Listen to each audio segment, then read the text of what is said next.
Welcome back to another episode of the Jackrabbit Illustrated podcast. We're excited to have you join us today. Before we dive in, we'd like to thank our sponsors who help make this all possible. First off, a great big thank you to our title sponsor again for 2024, the Kubota dealers of South Dakota. Whether it's tractors, mowers, utility vehicles, construction, or farm equipment, Kubota's got you covered. With 9 convenient locations across the state of South Dakota and 1 in northwest Iowa, there's always a Kubota dealer nearby. Stop by your local Kubota dealer and see all they have to offer. All A-Team shows are sponsored this year by Culver's of Brookings and Watertown, home of the Butterburger, fried cheese curds, signature root beer, and world-famous custard. Culver's, welcome to delicious. Next, we'd like to recognize the support of our other A-Team podcast sponsors. Cubby Sports Bar and Grill, the best sports bar in South Dakota and home to the Jimmy Rogers Radio Show. Northwestern Mutual Wealth Management, see them for all your retirement and life insurance needs. And the Jackrabbit Former Players Association. And now, here is the A-Team. Ladies and gentlemen, welcome to another edition of the A-Team podcast from Jackrabbit Illustrated. I'm Dallas. I'm going to be playing somewhat the part of the podfather here today. Matt is out, but I got, excuse me, cough. Got it. The idea of me trying to be the podfather actually made me choke there a little bit. But yeah. I've got Jake and Chad here. We're going to do our best to fight our way through this. We got this one.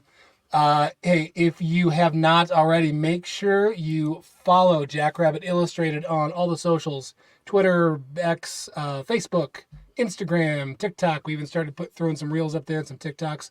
Make sure you follow us. Also, if you listen to the podcast, make sure you follow, like, subscribe, whatever platform you're on. Greatly appreciated. Give us a rating, helps out and helps us spread the word, helps us kind of spread Jackrabbit knowledge across the country. So with that said, today's episode is always brought to you by Kubota Dealers of South Dakota. Can't appreciate them enough or thank them enough for what they do. Whether you're tackling big projects on the farm, maybe working on some serious landscaping at home or failing at it like I usually do, Kubota's got you covered with heavy-duty equipment and all you need to get the job done right. From tractors to mowers, utility vehicles, loaders, whatever, they've got it all. Hey, there's a trusted network of those Kubota dealers in South Dakota and Northwest Iowa. They've got service, support, whatever you need. Check out your local Kubota dealers today. So that said, Chad, how's your week, man? I feel like I haven't talked to you in a bit. Well, my weekend didn't exactly go as planned. I kind of wanted to try and get down to the old game, but that wasn't in the cards because my computer threw me a code on my car and I ended up having to replace a transmission control module on my car this weekend. So that all went way worse than anticipated, and not fun. So dude, I tried to replace one headlight bulb on my truck today and failed and quit. So kudos to you for doing what you did. Yeah, I ended up removing, and so I have a spare transmission with spare parts, and I ended up removing and trying to replace parts from one to the other. And the one that I replaced was actually worse than the one that was on there. So I ended up doing the work about 4 times, actually. So, that was a weekend. That's all I'm going to say. That sounds horrible. Jake, I understand you might be a year older. How you doing? Yeah, no, it's good. It was good. I am. Birthday was yesterday. I think you guys called out. It's kind of fun. I share a birthday with Mark Gronowski, so that was kind of a fun fact that we learned. And Jared DePriest. Yeah, there you go. I missed that. Yeah, it's his birthday too. Yeah, but I was trumped for any sort of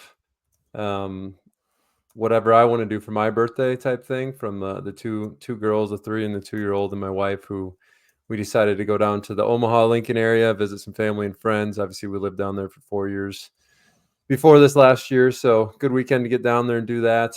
I did win on not going to the pumpkin patch down there. I've already done that once. I wasn't going to go again. But we tailgated kind of around Lincoln. Didn't go to the game. I won that one too. I said, let's just go watch it at a bar, i.e. then we can watch the Jacks game actually as well, which worked out really well. I knew just kind of the place to go that would have enough TVs to do both. So it was a good weekend, kind of a lot of running around, church in Omaha, and then hit the road and just got back not long ago. So kind of a run around weekend for me. Yeah, so it goes. So, yeah, a lot of man, there's some cool football Yeah, this I was going to weekend. ask you. What a fun college Yeah. football. What was your week. craziest thing that happened for you, Dallas? Or what was your highlight of this football weekend? My Because I highlight, know you were watching a bunch of it. So. yeah, man, can I pick two? Yeah. Oh, yeah, go ahead. I mean, one, Podfather's not here. We don't have to have okay, rules. guy, Maybe like Outback. I tell you what, the two things, one, I don't even know if I'm a fair weather Gophers fan, but when they're winning, it's fun, and I enjoy that. So having them knock off USC, I did, no joke. I turned to Hudson before the last drive and I said, because anybody that didn't watch it, and I have no idea how many people listening did, but the Gophers ended up beating USC, and it came down to the last drive, and they had this like they went for it to go up. They were like they had the ball like on the 1 inch line. The Gophers did with 2 minutes and change left. They went for it, barely made it in, so they went up by a touchdown instead of a field goal, which I would not have done. But then when USC had the ball with a little over 2 minutes left, I turned to Hudson and I said, Coy Parrish touchdown. And Coy Parrish was a 4-star best player in the state of Minnesota last year. So he's a true freshman starting for the Gophers, like just a freak athlete. Or I said interception. And anyway, so that was how the game ended, was USC threw a pick to him in the end zone. And that's how it ended. So that was cool. And then the other one that I just loved all day was watching the goalpost march its way across across Nashville to the river. God, what a cool thing watching Vandy take down Bama like that. Yeah, it sucks that that one of our South Dakota Ties coaches had to lose that game, and I know there's a lot of pressure. Being the head coach of that program has to be, but what a game! I did see that. In other South Dakota football news, the South Dakota School of Mines had an 89-yard punt. That was Oh awesome. my gosh. Yep. That's crazy.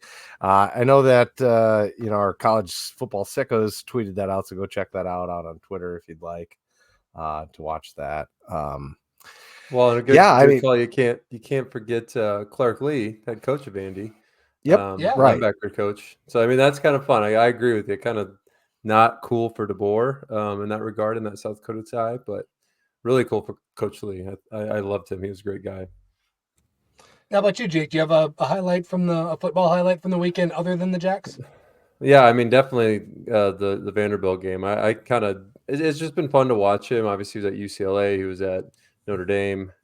He's kind of bounced around, and like I said, I was the freshman linebacker with knocked knees, taking bad steps, and Jimmy Rogers yelling at me, and they were putting us on the short bus. It was like we were the guys, the other freshman linebacker. So it's just fun. Like, he's kind of got like this foundational mentorship to me. Coach Lee does. I mean, probably wouldn't even remember who we are, but so it's just been fun to watch him. And so that game, I think I saw a stat in the last, like, how many games they've scored 3 points against Alabama combined, and then they scored 40. So just kind of a cool thing to see that program trend upward. And it wasn't even like a fluky game. I mean, they just beat them. They played well, yeah. Yeah, I mean, they played extremely well, and when Bama had to get a stop in the fourth quarter, they couldn't do it. When Vandy needed to move the ball in the fourth quarter, they just did it, and it was not complicated. There was no trick plays. It was just, hey, we're going to run, just a basic offense and stop us, and Bama couldn't somehow. So, no, that was fun. Otherwise, yeah, I don't know, a lot of upsets and, reminders of why college football is awesome. Yeah, for sure. Yeah, what a great game the Jacks had too. They go down to Cedar Falls, go into the UD Dome, historically a place that gives us some fits. And the game started off looking like it could have been the case. They went and got the ball, got a 3-and-out right away. And then, UNI came out firing. They had an 11-yard pass or 11-yard run, followed by like another run. And then after that, the wheels sure fell off for them. They ended up with a fumble there. They had 2 fumbles, 2 interceptions, a block with a scoop and score on a punt. The defense had a day. And I'd also like to point out at this point that we have a show sponsor for all A-Team shows this year is Culver's of Brookings and Watertown. I know the Curter Burger is back. Go get yourself a giant cheese curd on top of a butter burger. It's gonna be fantastic. I've never had one. Jake, have you had one? I have not. I I gotta do one. Hopefully, when we go up for Hobo Day, we can hit Culver's, get a Curter Burger. If not before the game, then after. I gotta try that. I'm excited. Dallas, have you ever had one of them or? I am the one that brought it to everyone's attention, so yes. Oh, my bad. My bad. He actually created it. He's the one that created it. I would never take credit for that sort of. No. I couldn't remember who brought it up. I'm surprised it wasn't Brendan, but I guess I knew it wasn't. So anyway, Mark looked really good in the passing game. Wow. We certainly had a great day. Tell me this, Dallas. I got a question for you. Who do you think led the yards per carry average?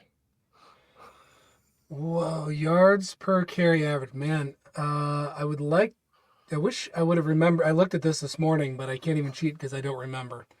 Well, it's gonna be my guy, right? Kirby. It's got to be. Kirby had the one long run because obviously Angels was a screen pass. His was a screen pass. Got to be right. Got to be Kirby, who had way more carries than I thought by the time that was done. Yep. He had 8 for 45 yards and an average of 5.6.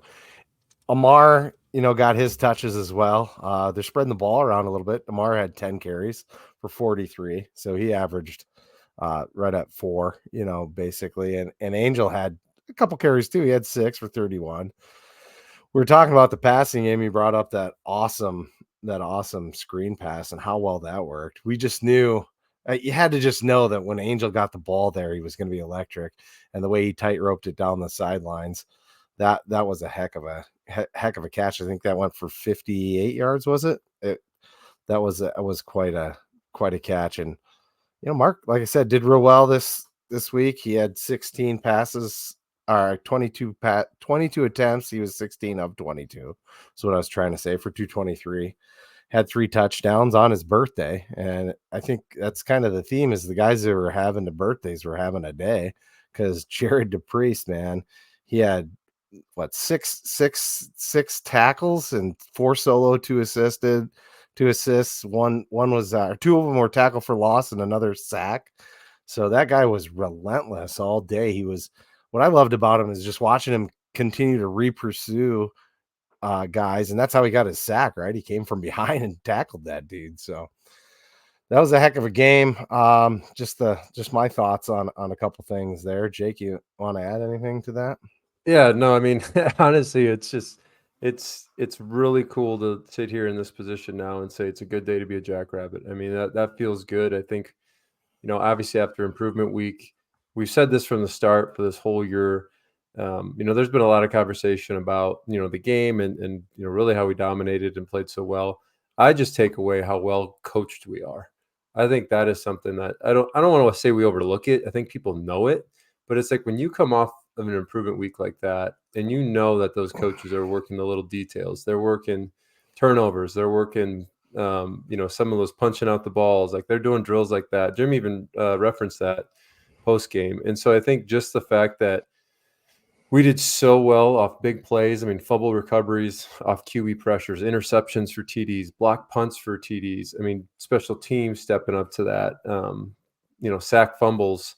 It really kind of all came together in all 3 phases. And I think that's a testament that when you get an improvement week and you just hit a home run, I mean, that's credit to the players. Obviously we got great recruits, but through the last couple of years, but the coaches, I just think that we're just a very well-coached team, which again, when you get into December, that's going to be something to really lean our hat on.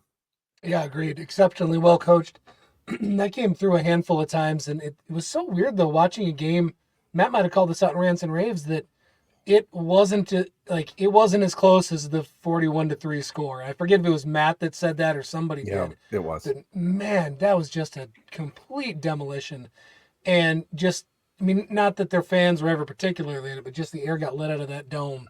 everyone was on their just the sideline. Everybody was, just kind of on their heels or sitting back and just shocked at what was going on. And when you can see a team execute so well in all three phases, yeah, it absolutely is a testament to the coaching staff. Jake, you reminded me of something that I was wondering, that if I ever had a legitimate press pass and was able to ask questions, I would like to know for improvement week, and we're all conditioned to understand this, from Stig to Jimmy, that, in that bye week, you're not prepping for an opponent, you're working on getting better. But like, I would like to know what that actually means. Clearly you're not, every position coach isn't going back and go, well, let's just do the drills we did the first day of camp. I mean, there are specific things, right, that they're diving into that they've seen off of those first few weeks on film. And I'm just curious how, what that approach looks like. Because they, the obvious one was press conference. Zim asked about, hey, did you work on the passing game? And Jimmy, of course, said, well, we work passing every day. What are you talking about? Yeah. Right? So Right. I don't know. I would just love a little bit more insight to know, like, hey, how do they define that and what do they work on? But it clearly showed. Yeah. Yeah. I mean, there's I think again experience that, to your point, it's probably not the same day drills that you're, bringing freshmen in and figuring out footwork type things like you're doing in fall camp. But there is an element of that I recall. And again, I think Jimmy probably has a very similar approach, where you're going back to the basics, similar to what was like fall camp. Like that bye week does feel a little bit like fall camp again. Because your point, you're not focused, in Indy and team. You do some individual drills, then you go do a couple periods of team where you're one-on-ones, offense versus defense. And, it's a lot of times when you're doing that, you're kind of having in the back of your mind, hey, we're playing Youngstown, we're playing NDSU, whatever it is. But when you're in that improvement week, it's back to kind of the basics of, like I said, feeling a little bit like fall camp. And I would assume, if there are things that you're not getting a good transition pass rush, you're going to do a ton of transition pass rush stuff that you've learned in the first 4 weeks. Like you're going to work on those types of things in that improvement week, kind of like a fall camp period. But it also gives you, in some regard, I do recall 2 weeks to prepare for that opponent. I mean, it's not like they're completely forgetting about UNI. I bet you for the 2 weeks, there was definitely a lot of different work with scouties and different things with UNI looks, both sides of the ball. So, yeah, I mean, it is a little bit back to the basics mixed with a little extra prep for whoever you're playing. But I remember it did have a fall camp feel during bye week always. You brought up the D-line there. Let's talk about them a little bit because, Matt's not here. We can just talk D-line this whole time. Yeah, there you go. All day. No one can stop us. Hey, I'm here. You're on our team now. Yeah, that's no true. kidding. I am, definitely. Chain gang. Yep, team chain gang. So, a couple things that jumped out to me, guys. One, the amount of stunting still just shocked me. Yep. I mean, I don't know what percentage it was. Somebody could go back and break it down. But again, I've never watched a South Dakota State team or many teams at all stunt as much as I've seen, and doing it well, because it isn't just that you're looping around and trading places with guys. They're depending on what's the down and distance, what's going on behind you. Like there's a lot of different nuances to executing a stunt and how tight you want to be, where you want to end up, where you want to direct somebody if you see a certain look once you get around the corner, different kinds of things. And it just, man, they seem to execute all those extremely well. They're just, guys aren't getting washed laterally. We're getting penetration. It's been awesome to see. And the other thing that jumped out to me, Jake, and I'll let you chime in, is, man, did that depth show through at the end. And I know Matt's talked a bunch, and everybody I think is aware that UNI just does not have a lot of dudes, doesn't have a lot of depth. And oh my goodness, we looked twice as fast as them in the second half. Like, especially when the third string guys started getting in, like they were just exploding out of the blocks. Yeah, I mean, I got a couple theories on that. I was talking about that with some buddies yesterday and today, and I think there is an element right here that we have to recognize. And to answer both of those things, we're stunting a lot plus the depth. I think we're just that freaking good on the D line. I mean, our D line is that athletic to the point that why not? I mean, if they can move like they can, let them stunt. Remember when that was a question mark this year? Yeah, exactly. And it's fun to see now because, like you said, then the other end of that is we got such good depth that you're getting the second half, and those guys are still keeping up in the same pace and the same level, playing at a high level. there's just some really good athletes there. And again, you never know what the strategy or work is from the coaches in that regard. I don't know. I mean, that's not a question I've asked them, but I think the way I look at it, when you got those guys moving the way they do and the athleticism that they have, like there's just a level of, Kobe Claiborne can just knife through a lot of that stuff without hesitation. Like, why not use him to that level? And look at the Vikings this year, Minnesota Vikings. I mean, their defense has been called out in a lot of ways. sorry, Chad. Yeah, we got a Chad. Green Bay fan shaking his head here, but Yeah. I'm with you. We got a W today too, so not too yeah. But I'm just regardless, like there's been a couple of mentions about their defense. Just as like, what are they doing? They're just crazy. I mean, they're all over the field. They're doing so many different looks. They're doing so many different things. I think that's maybe just the way these guys look at it now. Like, man, let's get creative. It's the trend of a new generation of guys with another level of athleticism. Let's get creative and do some different things. And that's what I think our defense is doing to kind of speak to those 2 points. I know I never played college ball, but I was an offensive lineman. I know that's going to be a surprise to everybody out there. So, big, slow, and fat. But when you have a decent defensive front like that, that's constantly changing it up.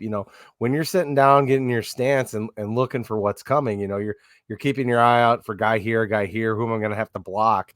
And if that's constantly changing, that's going to keep you on your toes at a minimum. It's going to make blocking harder for whatever play you're running, because that guy that was there a second ago just might not be there. And I think that's really shine through in this game anyway. That because what did they have? I think they got only, I got to look again, but Ty Edwards only had 5.2 yards per carry, and that's pretty decent. But he averaged a lot more than that coming into this game. And their total as a team was only 2.1. So not real good on the rushing. And we were just swarming. Even if the guy that got there initially didn't take him down, that next guy up, they were taking him down. And there's usually a couple guys at that point attacking the ball. So as per normal, like you were saying, our athleticism was showing through on the defense. And that, I think, shows through really well when we get that kind of swarm tackling, much like we saw at OSU. That was one of the takeaways they had, is they just swarmed the ball every time somebody's downfield. So yeah, that was pretty nice. Yeah, it was. And I mean, this is a fun defense to watch. Again, the fundamentals are fantastic. The effort's fantastic. The depth is I think going to take this defense a long way into the playoffs. Want to bring it back to rants and raves a little bit when we were talking about D-line again here just one more time. And again, those of you that are not familiar with rants and raves, go to JackrabbitIllustrated.com, go to the blog. Matt puts this out every week after the game. I personally read it in the hot tub on Sunday morning. Do that with coffee. It's my humble brag. Oh, it's my favorite thing. I've tweeted about this. I read it before I go to church. How about that? Nice. Yeah. Absolute favorite thing to do. But he talking D-line, split ends of the spectrum statistically. He said, my podcasting partner Dallas often says that a defensive lineman can play a perfect game and few people will notice, which you guys have heard me talk about that you can play a perfect game at the D-line position, any position, and never hit the stat sheet. It does happen. And two opposite ends of the spectrum there. One, Kobe Claiborne, all over the field, influencing plays. His only stat, I think, was a fumble recovery, but he just showed up, disrupted plays. And then on the flip side of that, let's talk Jared DePriest a little bit. Again, on his birthday, 6 tackles, 2 TFLs, a sack, a forced fumble, a fumble recovery. It does not get any better than that for a D-line. Unbelievable. No, never. Yeah, unbelievable. That about sums up the game. John Colley's talking about, that there was, to put some things in perspective, that when we went on our national championship run two years ago, we had to, get a last second field goal. And Jim Poppin pointed out that we actually had missed it, but they jumped over the center, which was illegal, causing us to get another try. And that's how we ended up winning that game, and thereby keeping the number 1 seed. But, all that said, coming back to the offense, and we're having a little bit of talk about that. I think that's okay. I think it's healthy because even where our offense is, there's still room for improvement. I think our passing game isn't at 100% quite yet. I mean, we get a little bit more efficient there. I don't think that there's anyone to blame other than just, more of the timing, but I think we saw a step forward with that in having the improvement week. And I got to think that that's maybe what they focus a little bit more on improvement week is like those finer details of refining the things that show up after a few games. Um, plus, just the fundamentals like you guys are talking about. I imagine they've got to address some of those things. And, I think there's still room for improvement. I watched NDSU play the game before this, and I don't know about you guys, but we're going to have to play a complete game like we played, only better in order to beat that team. They are firing on all cylinders. They look very seasoned. We've had the no-name defenses of the past where no particular person gets, too many stats. Well, they kind of have a no-name offense, and I don't mean that in a bad way at all. It's kind of like the Packers. Sorry, I'm a Packers fan, but like when the Packers really didn't have any studs, nobody was getting the ball all the time. Rodgers was distributing the ball to a whole bunch of, guys that were third rounders and doing so very efficiently. And that's kind of what they're doing up north right now. And so that's something that we're going to have to really keep an eye on and play our best game that we have to in a couple of weeks here. And, this next week coming up versus UNI, I think is another opportunity to increase and get better. So you touched on the passing game there. I'm curious, Jake, I think we all knew that was going to be an area of emphasis. What were your thoughts? Yeah, the offense, in my opinion, I think we've mentioned this with Mark that he's, kind of felt like he had some pressure. He was trying to do too much. But there's also the other side of that where I believe, we recognize that we got the reigning player of the year, 2-time national champion. So I think defenses are probably smart to kind of scheme towards him. So I think like we also got to recognize that the first 3-4 games, not saying he played great, but there's probably some elements there that now he's getting a little more confidence. But there's confidence across the board too. Like that O-line, the guys ran hard. That was what I kind of really recognized different. Not that they haven't in the past, but man, we played well with like following through with blocks, finishing through the whistle on the offensive side. We talk about our swarm defense a lot on that side of the ball, but with the offense, I mean, you watch some of those big runs like Angel had, and those guys, I mean, they're still alignment downfield blocking to the whistle. And so I think there was just this extra level of confidence that we get to this point where, with the offense, Mark getting a little more confidence back, if you may, the rest of the team kind of gaining that confidence. Like that was really, really good to let plays develop. I mean, you look at some of his plays and even some of those touchdown throws he had. I mean, he had time to sit there and let that play develop. Yep. And that's a big thing. No, agreed. It was great to watch him go through his progression, made some great decisions when he needed to throw it away, when he looked good. And honestly, the stat line there for both quarterbacks was what this team needs. This isn't going to be a team where we need Mark to drop back and throw it for, 375 and 5 touchdowns. And we know he's capable of it, but that's not what this team is. And so I think the numbers that he put up might have been inflated a little bit by the screen pass, but in general, again, you don't need to apologize for having a great completion percentage, no picks, and 3 touchdowns. I mean, Yeah. and again, just making good decisions. And then the number of receivers that he hit. There was nobody hitting 100 yards. He had it spread all over the place. And Yeah. man, was it nice to see 5 tight ends catch a pass? Question mark? 5, 4. 4. We They got all- Gormley is Ogroski. He's a tight end too. Lofton, right? Or is he a wide receiver? Dude, that's a good question. He got his first. He got his Matt would first. know this. Matt would know that. Matt would know He got this. his first reception. Brenner got one. Grant Gannon got one. Gormley got one. So that's 3 there. Alper's got one too. So that's 4. So if Lofton Ogorski, I'm butchering We that, are. I'm telling you. Chad is I sorry to you and your I parents. am sorry, I did not look it up. I No, he's a know it's wide. available on gojacks.com. I just No, haven't. Lofton. Yeah, no, Lofton's a wide receiver. Wide receiver. Okay, so I Six guess that two, would 200 freshman out of Pride of Coon Rapids, Minnesota, just up the There you road go. and Chad's from new the favorite cities. player, Lofton. Yeah, Congratulations. yeah, sure. I can. I've been a big. We've all been on the Kentrell pre-John Yeah, that was train, cool. Yep. and man, Mark just delivered such a laser there. It was just Yep. on a rope, and that was one of his best throws all day, in my opinion.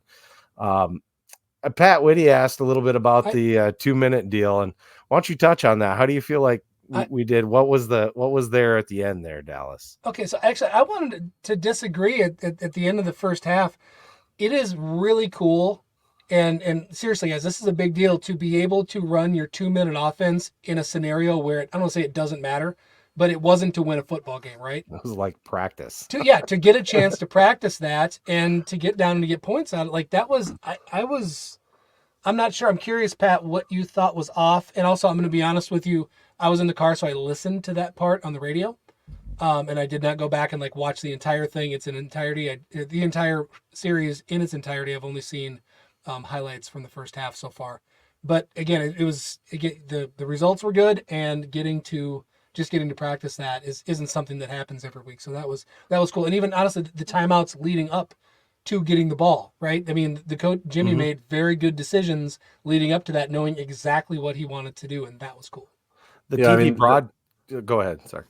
Well, yeah, and I was just going to say the flow that we can able to learn from that, like to your point, being able to do something like this in a kind of a practice scenario, if you may, but like the confidence that builds and like the flow of that. I mean, you guys have seen it. I've seen it my whole life, our whole careers as fans, whether it's SSU, the amount of times that you lose games by mental mistakes towards the end, whether it's 2-minute, you're just not ready, you're not in the right position, there's a lack of confidence, lack of understanding of what's going on. I think that happens more often than not. And so the fact that we have the opportunity to shore that up in a game like that, also coming in next week where you're at home, Hobo Day, big game, because after that, we talked about NDC a little bit. They're firing all cylinders right now, and it's in Fargo. I mean, I don't care if they haven't been selling out or not. That place still sucks to play regardless. And that's going to be tough. And after that, of course, as we know, is USD at home. So we got the opportunity to tighten those things up and gain that confidence with the 2-minute drill, with the defense, with turnovers, with the offense kind of firing in that. I think that's one thing that, looking at the uphill climb, like I said, talking about the coaches, like they're probably leaning on hard right now. Like we got to be perfect going into October 19th. Well, October 12th, sorry. Not overlooking next week, October 12th. Yeah, we got to keep it 1-0. Sorry, I had my mic muted. Yeah. And I was going to say, I think what Pat Whitty was really referring to was at the end, we kind of had an opportunity to actually take another shot at the end zone. You wouldn't have saw that if you weren't watching, obviously, but I think it was a personnel swap issue, and I wouldn't doubt that might come up in one of the questions for Jimmy this week. He probably would want that back. It didn't feel like it was perfect, but at the same time, it didn't matter. So it matters in that this was an opportunity to practice it, and maybe somebody wasn't in the right spot, and so that's why it didn't happen. And we can shore that up going forward. That makes sense. Going through just a couple random notes that I had, it was good to see reading Rants and Raves. Matt and I had a lot of the same observations. D-line showed up. We covered that. Funny. So a couple things on the two different broadcasts. I don't know if anybody else listening right now live listened to the radio broadcast, but that punt block, something confused Tyler. It was a very weird call because you think about how excitable Tyler is, and I mean, I love Tyler. He's fantastic. But there was I didn't know, you couldn't tell what happened. And you think about a punt block for a touchdown is like the most exciting thing in football. And it was just kind of this, oh no, we ran into maybe we also touched it. Oh, there's a touchdown, was like what it felt like. I'm like, wait, what? We just scored? What happened? So I got to go back and rewatch, and I'm just curious what maybe he saw in that. And then the other thing, man, UNI, that TV broadcast, holy buckets. Oof. Yeah. The one guy was unlistenable. I'm sorry. He might be some legend or someone's dad or something, but maybe he just had a bad day. But that was rough. Did anybody else notice that too? Yeah, it was arguably better than the student broadcast, but I'm not sure how much. That was more entertaining. I don't know. Oof. Yeah, Jim was saying that we did brush the punter, but again, for those that know, that doesn't matter when you hit the ball. Block it, yeah. So that I think that's where the confusion was. Probably his angle, and by his I mean Tyler's angle, for the call, and probably having to use it was more like it was binoculars or something. Yeah, no, it was odd enough that I made a note because I couldn't. Here's what Corey Caraway says: our guys creamed the punter, and that freaked out Tyler. Which yeah, could have been because it caught him off guard, and then all of a sudden we were in the end zone. Chris Howard brings up a good point. Always mute the broadcast, sync it with the Varsity app. Way more enjoyable. I can assure you. No, that was a rookie move on my part, and I do typically do that. I didn't have the broadcast to begin with, and was listening to Tyler, and that was good. And then I got in right about at the fake punt on the ESPN Plus. So flipping topics here. Couple of notes on Chase Mason. One, really cool to see him early. Yeah. So I hope that is a sign of things to come, and that the coaching staff liked what they saw out of that. And I'm sure, a lot of it's been relatively basic. So I'd assume that they also have some level 2 and level 3 stuff to work into down the road. That maybe they're saving a handful of things for North Dakota State, for South Dakota, for UND, and in the playoffs and things like that. So that was awesome. And then I also had the realization that Chase Mason looks like someone that I don't want to fight. That is a big quarterback. Wow, he's a solid dude. It's nice what he brings to the run game. He supplements what we did with Mark early in his career. And then last couple things that I wanted to touch on here. I don't know what else you guys have. One, Matt called it out, loved the way Graham Goring responded after having a game that I'm sure he wasn't happy with down there in Louisiana, and just coming back, being solid, dependable. Again, the ball was spread around a ton, so nobody, we didn't have any 100-yard receivers, but he just did what he needed to do and was a leader. And again, I hope he feels just great about that, and I'm excited to see what he does the rest of the year. And then last one, a non-field related thing Matt brought up that I didn't catch. In Rants and Raves, Matt said he loved the sideline energy in the game, and I absolutely noticed that after Matt pointed it out. We talked at Oklahoma State, or after the Oklahoma State game, how down and how weird the sideline looked, and that jumped out to me big time. And this was the complete opposite of that. The guys were energetic. They were engaged. Like, you can just see, the energy and the way that everybody interacts, and that was cool. Yeah, I think they're getting used to the tablets and how to properly use that and gain an advantage. I know Jimmy talked about that a little bit on his coach's show, I believe it was, and how they weren't going to show just absolutely everything. They were going to highlight certain things and send that to the tablets, and keep it a little more basic so that they weren't spending too much time with their noses in those devices. I would also like to call out Ryan Howlett. Dude, he called it out on our Twitter. He did ace players of the game. Like, he called it. I get credit for that, right? That's 2 points. You get credit for that, I guess. Yeah. The new guy will take credit where he can get it, I guess. Yeah, there you go. I think I've been wrong. Like, I might have 1 point out of the other game, so we needed it. Jason Dorman says Terry Allen was the TV announcer that was a former Missouri State head coach, and that was the guy that was really dry, I would say. And again, extremely knowledable. I think he's a Hall of Famer at UNI. No, well, all right, good for him. Just it at times was tough to listen to. So that was my take. Anything else? We got to cover players of the game here, but any other observations that you guys have?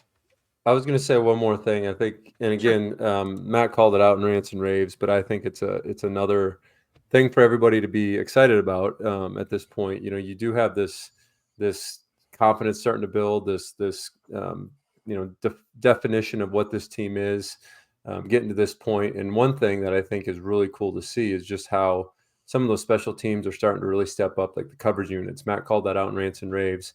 Coverage units are a great place for guys to step up and make a name for themselves. Young guys wanting to prove themselves for playing time, prove themselves for the future. That's like a great place for that to happen. He calls out Matt Durance and Dante Johnson from last year, and look kind of what they're doing now. So I think that that's another cool thing to see, like probably even in some way connected to like the sideline from game one to where we are now. Like the confidence is just starting to build within the team. They're starting to kind of understand their mojo a little bit, kind of their personalities and who they are as a group. I think that's just a really fun thing to see going into, again, what's going to be a tough 3-4 weeks here. No, that's a good call. I don't think that we can emphasize enough how cool it was to see a multifaceted win like that and just a complete beatdown. And honestly, the effort and the execution in any one of the three phases could have probably won that game on their own, right? Yeah. Like, I mean, we could have had one of the three phases play as well as they did, another one play average, and another one bleep the bed, and we still would have won that game probably pretty handily. So that should be very, very. Actually, Matt's not here. We might. There could be some surprise swear words, folks. We'll do our best. When the dad's away, the kids will play. So, but yeah, just how reassuring it is to just have such a solid win in conference against a team that I don't think is very good. They're not going to win many games.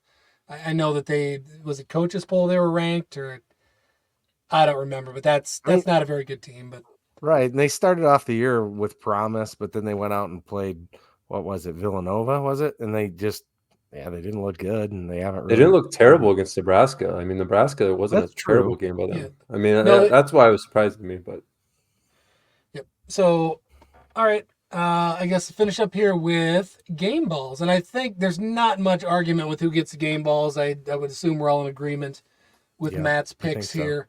On offense, number 11 on offense, number 1 on our hearts, quarterback Mark Granowski, 16-22, 223, and 3 touchdowns on his birthday.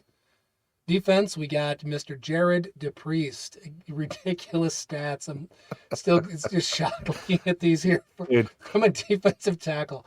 6 tackles, 2 of them TFLs, 1 sack, forced fumble, and a fumble recovery. My God, buddy, happy birthday.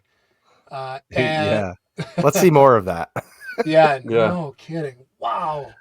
And then special teams, I also wondered, after you have a punt block for a touchdown, do you pick the blocker or the guy that scores? And Matt picked both, and that's fair. So Cullen McShane. That is fair.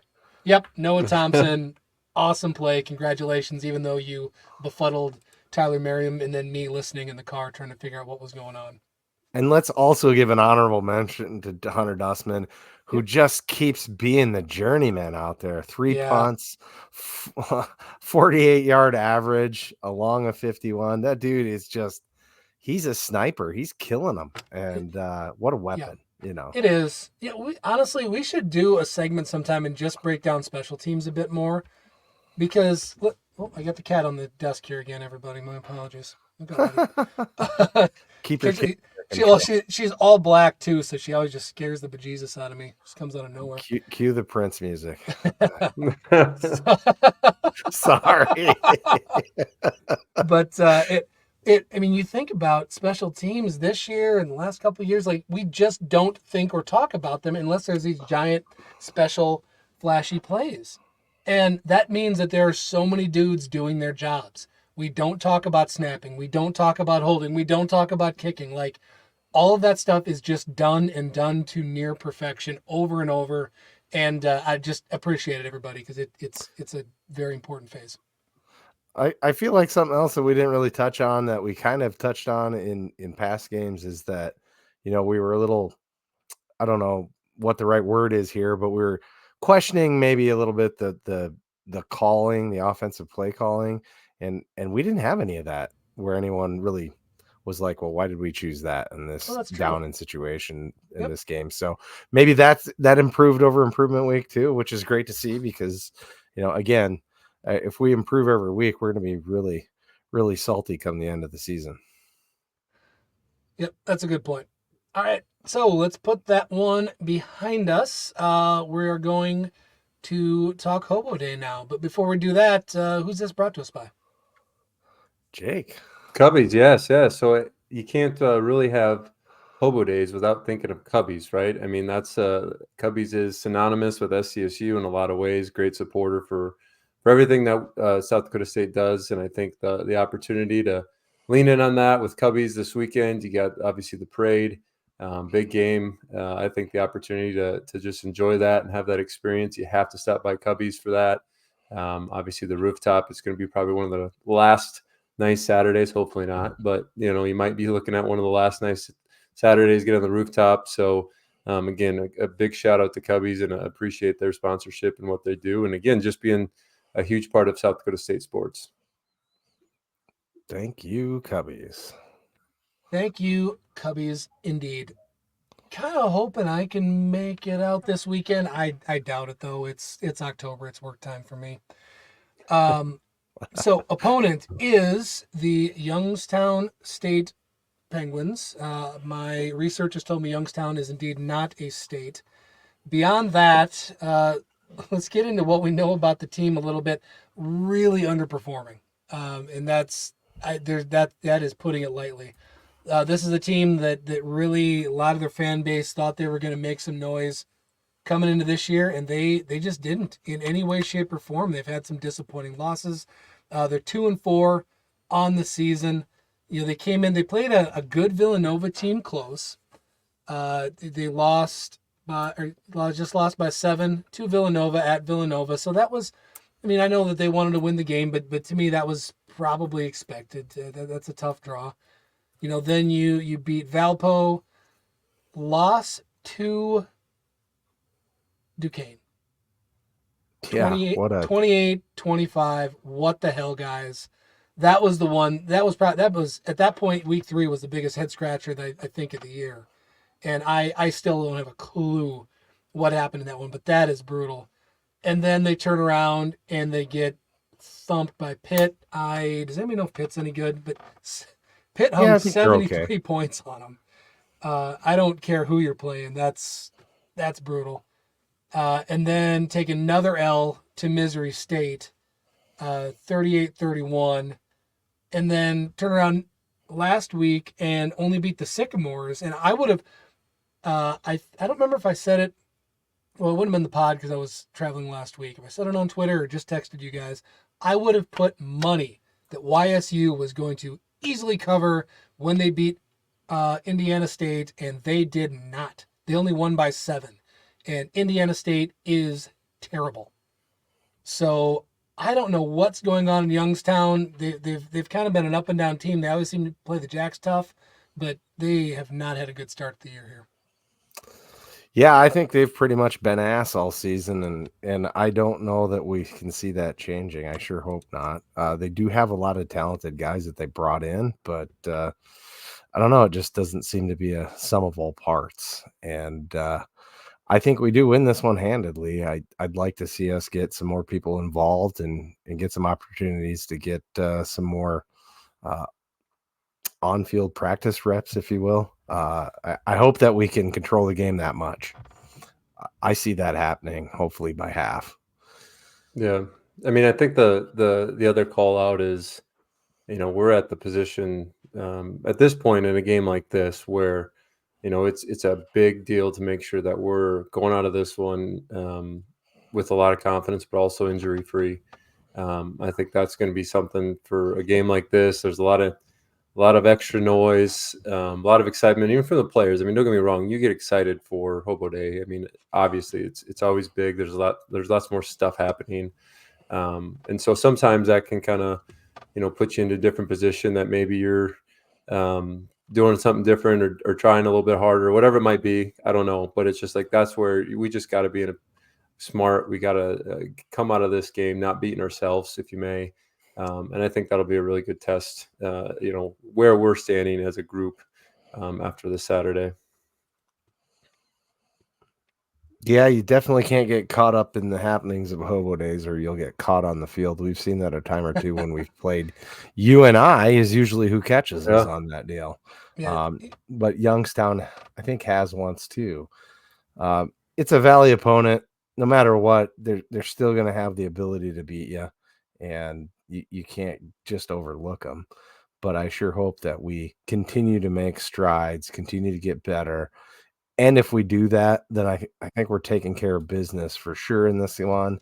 And there's no real challenge. I'd love to see us get better at the minutia, so to speak. Yeah, this might be something where I don't know. I mean, I know the coaching staff and the players aren't going to be overlooking them as Nope. fans sitting in our basements. I think we can take this approach safely though. But I just, it'd be good to see the offense come out explosive.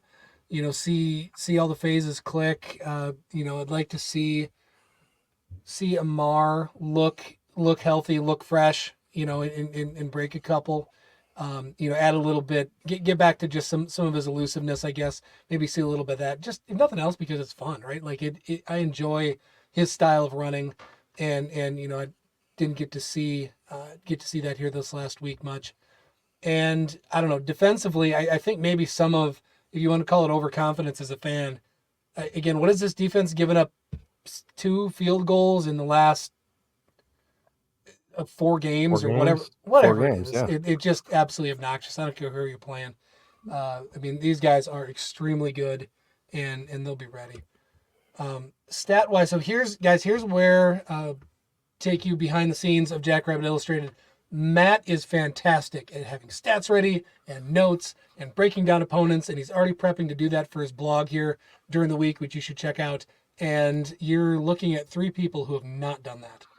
Well, what do you want to know about Youngstown's stats? Because I'd I like did have to them know. pulled up, actually. I mean, just what? Let's talk offensively a little bit. Who they bringing to the table? Oh, which person? I just got the team stats pulled up. Oh, okay, that's your so individual. so Well, so how yeah, about you I'm just not tell as me what you have prepared as available, Matt, Chad.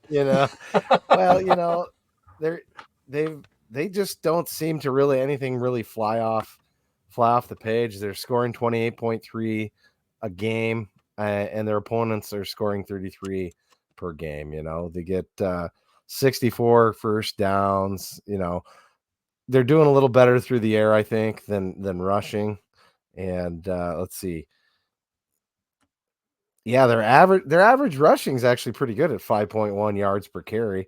But I don't know. I just, nothing about them has really jumped off the page looking through these stats. That's maybe one of the better stats, actually. The red zone attempts and scores is 16 out of 20. That's not fantastic. Touchdowns is only 13 of those. They have 7 fumbles, 3 that they lost. Time of possession, well, I guess you can win that and still lose the game. Yeah, so I don't know. Let's see who they got here. Let's see individual stats. We got I've got it up here. Was trying to get. Looks like Bo Brungard is there. Yeah, that's our quarterback, right? Yeah, is he? It is indeed. All right, I'm gonna pretend like I know what I'm talking about. Yeah. So Bo Brungard, he's leading. Offense clearly goes through him, leading the team in rushing and passing. So running the ball, he's got 520 yards on 64 attempts. He has started all 6 games for them this year. And then in the passing game, 95 for 145, 6 picks and 6 touchdowns. And I don't know. I mean, anytime you see a quarterback that runs that effectively, I think any Jackrabbit fan is going to be a little bit twitchy, remembering the days of watching some guys in hideous green uniforms able to run the ball effectively when they were just kind of average passers. And then so they've got 2 other rushers with about 300 yards or more. We got Ethan Wright, 71 attempts for about 400 yards and 4 touchdowns. And then Tyshawn King has, 69 attempts, 283, and 4 touchdowns as well. And then on the receiving, looks like we've got Max Tomzak. Started all six games. Yep, started all 6 games. That name does sound familiar, doesn't it? Yeah, he's been there for quite a while. Yep. His dad is the famous Tom Zach, right? Mike Tom Zach, who's no friends way. with. Yeah, he's friends I with didn't know Ray that. Gronowski too. I learned so many things today. It's been on previous pods, but okay. So yeah, started at 6 games, 28 receptions, 392, 2 touchdowns, and then second leading receiver, Cyrus T. Started 5 games, played in all 6, 19 receptions, 248, 3 touchdowns for him. It looks like he returns punts also. Pat Whitty says it's good we got a running quarterback to get a little practice for Cam Miller in a couple weeks. I'd say that's probably fair. That's probably fair. Good call out. That is. Yeah. Way to focus on the positive, Pat. Appreciate that. That's what I was going to say. I think our coaches are going to have, they're not going to overlook them. Obviously, I think there's going to be some of those elements that, if that's a running QB or, a situation just that we have some opportunities to work on. Like I do think we're gonna be prepared. Our coaches aren't the type. I think we have proven it now that we're not going to overlook these guys by any means. So anything Sorry, else? Chad, what were you saying? I don't recall. I'm sorry. I'm I'm in the middle of doing something. He was frantically reading. So Jake, give me your, I guess, is there anything else that you specifically want to see out of South Dakota State, whether it's offense, defense, coaching, anything all the way around? Like what do you want to see out of this game? Yeah, I mean, I think for the offensive side, again, our defense, I don't know if there's a lot that a guy can really pull on right now. I mean, what Matt say in the blog, 194 minutes now that we've had without a there we go. touchdown. Fascinating. I mean, that's strong. And I think from the offense, it's just like kind of getting to that plateau a little bit. I shouldn't say plateau, but just getting to a little bit more consistency. We have some good guys. We have some guys that stepped up. There's been some goofy things that, like we said, G-Dub was big in the first couple games. Now it seems like it's just hit or miss. And again, it could be defenses. They're stepping in and doing things differently to take him away. But I think that's the consistency with the offense. Like we have one game. Like we can probably say yesterday was that game. Like this start to see that churn 2, 3, 4 times here and get to a rhythm with that offense that's consistent. That would probably be my biggest thing offensively.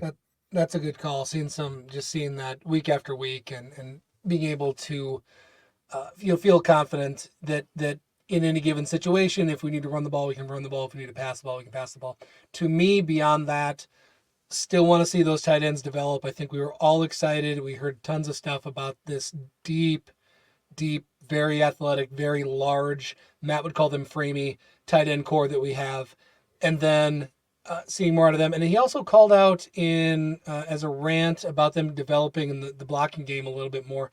Can't say that I watched anything specifically there, but we know that so far this year that's been a point of emphasis to improve.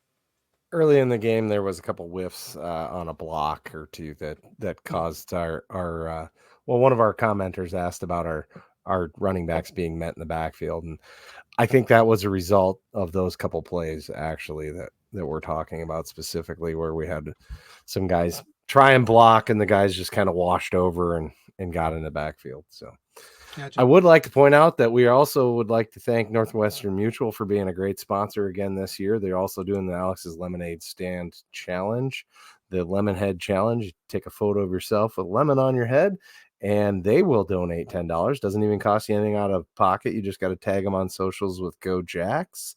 And yes, great opportunity to raise some money. If you don't have your financial house in order, there's no one better to go see than Northwestern Mutual. Get down to Chris Schenkel and the guys and gals down in Sioux Falls, and they will take care of you and help plan out your future so that you can rest assured that should anything happen to you, your family is good to go, and there's one less thing in life to worry about. And they can also help you figure out your retirement so that when you get to that point in life, it's smooth sailing. So thank you to Northwestern Mutual. Did we want to touch on Any of the MVSC games that happened, like perhaps the bout in Fargo that went a little differently than maybe any of us kind of would have guessed? Yeah, That went exactly how I guessed. Yeah, I was maybe a little more high. I'm struggling to, and I would like to think the answer is that I was wrong, but I'm struggling to think if I was just wrong because I voted UND in our USD UND vote a couple weeks ago. I don't know if you guys remember that. Thinking that they'd probably be the ones to pull through, or the other end of that is just NDSU's that good. Which I'm hoping I was just wrong, but I don't think I am. I think NDSU is just that good. You gotta give them that respect. So yeah, Polisek seems to have them back in the NDSU of old form, as it seems. They're running the ball well. Their quarterbacks doing what NDSU quarterbacks do. The defense is starting to shore up some more.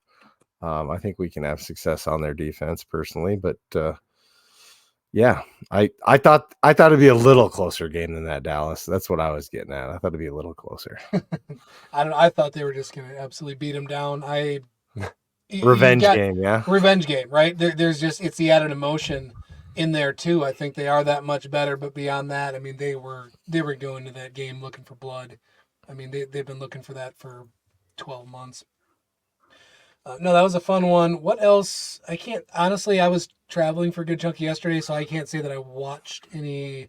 I did watch the Sock Lukey's and Redbirds a little bit, but otherwise I didn't catch any volleyball. Yeah, I didn't catch the result of that one, but I do believe Illinois State won that, right? I think that's where that ended up. Yes, I don't have the score. Yeah, I think Illinois State won handedly, actually. And we're once again reminded how absolutely awful Murray State is. Yeah, not that handedly. They didn't win by that much. Oof, that one was shocking. Yeah, and Montana. What's with Montana? Yeah, Montana. Right. I didn't catch that. Montana lost in overtime to Weber. I picked Montana as a top 3 team this year, so I completely whiffed on that one. My goodness. I was talking with one of my friends, Tim, about does the Big Sky even get more than one of the top 4 seeds? And I don't know at this point. They probably won't. That was probably their best chance. Although UC Davis still winning games, so kind of hard to count them out. What is it this weekend's Idaho, Montana State, right? Is that this weekend? Yeah. That'll be a big one. Coach so go Jason Vandals, V's up. Yep, Jason Eck will have them up. Sorry, Ron. Yeah, that'll be a fun one to watch. But again, going back to looking ahead, because we're allowed to do that, the marker game, man, that's setting up to be a hell of a game. That's going to be a good time up there. Oh, I'm struggling with the fact that it's opening pheasant weekend, which is like a holiday in my family. Oh, really? To not go up there because that's going to be a fun game. Cool. Want to get in? Anybody got anything else, or you want to get into predictions here, guys? Yeah, I think we can do predictions.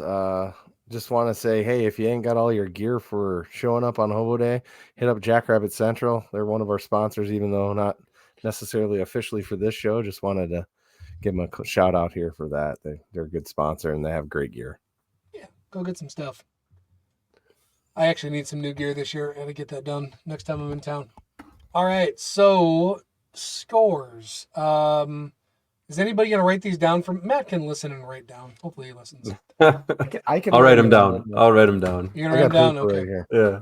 All right, so if you're writing down, I'll go first. I'm going to go South Dakota State. I think offense continues to roll 35. And I'm going 35-9. Still no touchdowns. Who's picking for Matt? Jake, somebody picked for you, so I think you get to pick twice. Well, there you go. Scores? So I'm kind of leaning on a similar approach. I think, again, you don't want to peak too early. That's the other thing about a lot of this. But I do think we got to get a good rhythm on the offense, and I think we're starting that. And with the opponent we're dealing with, I do think the offense, 42-0. I'm going to go that defense, another shutout. Jimmy's going to have him ready for that. So my pick is 42-0. I don't know if I have any other different justification for Matt. We can go 45-0 just in case. It's like Price is Right. I think if you look at it, this team's probably not. I don't know. I feel like they're not as good as UNI was, but UNI did not look up to the task yesterday, obviously. I'm going to go with in the 40s too. Dallas, you're being too kind in my opinion with 35-9. I like the 9, but I'm going to go 48. I say we get an extra tud in there. So to me, not that I don't think that Chase Mason and company, if they get the opportunity, can't score on a few drives, but going into the meat grinder that we're about to hit on our schedule, I would expect we pull guys a little bit early, or at least I would. But hey, I'm not a coach. Good point. Valid. Very valid. Yep, that's fair. All right, so now let's go. Who's your picks? Offense, defense, and special teams. All right, Jim Poppin has Angel on offense and Graham Spalding, the law firm, and a score 38-10. Spalding? That'd be Matt. Why don't we do that one for Matt? Jim can be Matt's. Yeah, there you go. Jim, you got Matt's score. There you go. There we go. We'll give him Although we could give him John Colley's because that's closer to what you picked. John Colley gives him, a couple extra field goals here. I'm doing the no touchdowns thing. That's just all goals. Yep. No, I appreciate that. Okay, so offense, I'm gonna go Graham Goring. I think he's going to continue, and yep, Graham. Okay. And then defense. Defense struggled with this one. I'm gonna go back to the defensive line again. And I'm picking Kobe Claiborne in his first Hobo day. Nice. Man. That's a quality. You can still pick him. You want to pick him? Yeah, I'm leaning on Dallas's, the no love for the defense. Like you can have a perfect game and no stats type story there with that guy. Because I think that's the cool thing about that. We had a great player when I played. His name was Mitch Pontrelli. Was all over the field, and weekly he would go into our coach's room as the player of the week from our coaches because he had no loafs and no errors, and which he's just a great player. I mean, that was just the way it was, and so it was always like we give him a hard time. He'd get player of the week because he'd have no loafs, no errors, and then the next week he'd just have a stat line like crazy. I mean, it was the weirdest thing. It happened like 3 or 4 times that he would go from perfect game and then having a huge stat line. So I was going to go Kobe Claiborne, just similar thing. I think that guy's he's balling. He's getting in a groove right now. And how about for your offensive player, Jake? Offense, Mark. Nobody's picked that yet, so I'm gonna take it.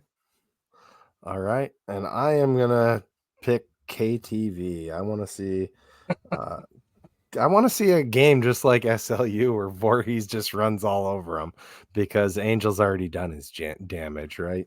On defense, I'm going to go Max Balloon.